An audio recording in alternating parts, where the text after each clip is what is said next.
how to register CRA for the first time. What you want to do is just load up the browser on your phone and Google search register CRA. You want to click on the first website that pops up.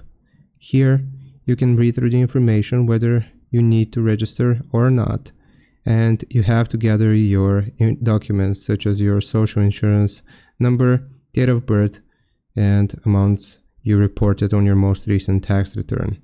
If you keep scrolling down here, you should see CRA user ID and password, and you can just click on CRA user ID and password. Now what this is going to do is take you through the verification process, and this is going to be the registration page. So like I said, social insurance number, date of birth, and here you will just fill out the rest of the information. Then you gotta click on next, just follow the prompts, and you can register for your CRA account. I hope this helps. Leave a like and sub. I'll see you next time.